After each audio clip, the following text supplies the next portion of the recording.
You ever see something that just completely stops you in your tracks? Something so out of place that it just doesn't compute, like it breaks all the rules you thought you knew. Well, we're about to jump into a story that starts with a moment just like that. A scene so strange it unravels into a tale that you are definitely not going to forget. So, this is it. This is the central puzzle of our story. We've got a man named Imran, a devout Muslim, in the one place you'd never expect to find him, doing something that seems to go against the very core of his faith.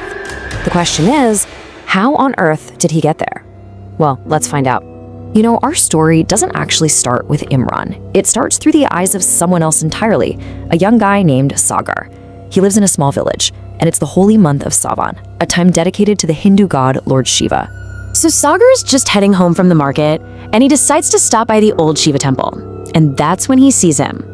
An elderly Muslim man, easily recognizable by his clothes and his cap, just sitting there, in deep meditation, in front of the idol.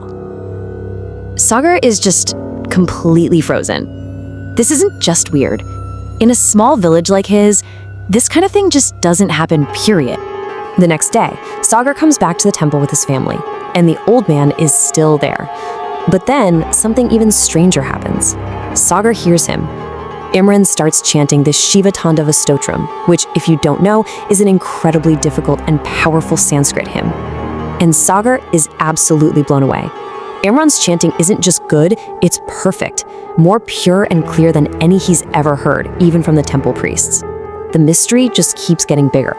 At this point, Sagar just has to know what's going on. He goes up to Imran and asks him, how? Why? And Imran just gives him this little smile and an invitation that is, well, it's pretty creepy. Meet me at the graveyard tomorrow night. Yeah, not the temple, not a tea stall, the graveyard, at night. And right there, you just know this story is about to take a seriously dark turn. And you know what? Sagar's curiosity is stronger than his fear, so he actually goes. He gets to the graveyard, the air is all thick and spooky, and there's Imran, just sitting on a bench. And this is where we get the real story. Imran starts to tell Sagar about his childhood, a childhood that wasn't about faith and family, but about fire and absolute loss. Imran's early life was just one tragedy after another. When he was only 12, a spark from a stove turned his entire home into an inferno. He barely made it out, but his parents, who were deeply religious, they didn't. And one night, his whole world burned down, and his faith in God burned right along with it. A few years later, the only person left who was kind to him, the old graveyard watchman, he dies too.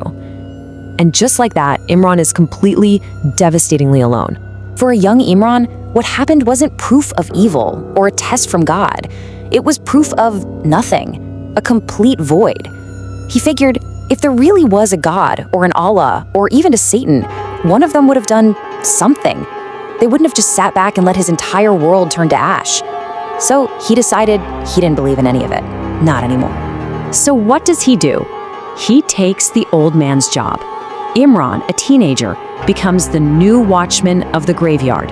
Imagine that, living and working surrounded by death, his only companions the tombstones. His life just became this quiet, heartbreaking routine of grief. Every single night, like clockwork, the sadness would just wash over him. He'd go to this old hand pump in the graveyard and he would just cry.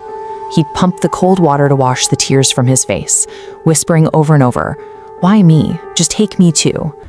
And all that water, mixed with all those tears, it would splash onto the dirt and run right to the roots of this huge, gnarled, ancient tree nearby. It seems like such a small detail, right? But this ritual, this constant offering of his sorrow, it was about to change literally everything. And then, one night, something is different. A weird shriek cuts through the silence. Imran's first thought is that it's just some kids messing around. He's annoyed, so he grabs a stick and heads into the darkness. He's not scared of ghosts. Remember, he doesn't believe in anything. He yells out, "Who's there?" And a voice answers back. A deep, horrible voice. That's all it said. 2 words. But that voice, it was not human. It was heavy and guttural, and it just froze him right where he stood. He doesn't move for a second, his heart pounding, and then he forces himself to look up. Hanging upside down from a branch of that exact same tree is something straight out of a nightmare. It's naked. Its skin is a ghostly white, like there's not a single drop of blood in its body. Its eyes glow like burning coals, and it has this grin, this wide, terrifying grin packed with long, sharp teeth. Imran is staring right at the impossible. For just a split second, his brain tries to make sense of it. Is it a crazy person? Some kind of acrobat? He yells at it to get down, but the creature, it just laughs at him. And then it simply lets go of the branch. But it doesn't fall. It floats. It starts to fly. And in that one moment, everything Imran thought he knew about reality just shatters. Imran somehow finds his voice and asks, Are you a Jinn? And the creature tells him that, yeah, some people call it a Jinn, others call it a Batal. It says it has as many names as there are languages. It's an ancient, powerful thing. And it tells Imran that it's lived in that tree for centuries. And it's been watching him.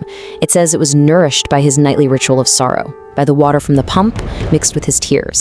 But here's the twist. This creature, this Badal, it wasn't there to hurt him. It was there because, after all this time, it couldn't stand to watch him suffer anymore. It was there to finally give him the answer to the question he screamed into the night every single day. Why? It was there to show him the truth about, well, about everything. And this, right here, is the absolute heart of the story. The Batal tells him that the whole way he saw the world was wrong. There is no God versus Satan, no good versus evil as two separate teams fighting it out. There's only one single, all-powerful force that governs everything. And every religion, every name we have for God, Allah, Ishwar, whatever you want to call it, it's all just different human languages trying and failing to describe that same single truth. We are all, the creature says, just puppets dancing on its strings. I mean, look at the shift this creates in him. Before this night, he believed his suffering was pointless, just random, cruel chaos. After, he understands that everything, the wonderful and the terrible, is all part of one grand design. His pain wasn't meaningless at all. It was the exact path he had to walk to finally learn this truth. Which brings us right back to the beginning, doesn't it? Back to Sagar watching this old man in the temple. This is why Imran is there. He explains that now he sees every holy place, a temple, a mosque, a church, as just different rooms in the same big house, all built to honor the exact same power. He can chant a Hindu hymn with such perfection because he's not just praying to Shiva, he's praying to the one singular force behind the name Shiva, which is the same force behind the name Allah. The labels dim just don't matter anymore. So Imran's story, which all started with a simple question in a temple, leaves us with a much, much bigger one to think about. If one power really does guide everything, from our happiest moments to our most painful losses, then what is the real purpose of all that grief? Is it just a catalyst, a really painful shortcut to an understanding we couldn't get to any other way? It's definitely something to chew on.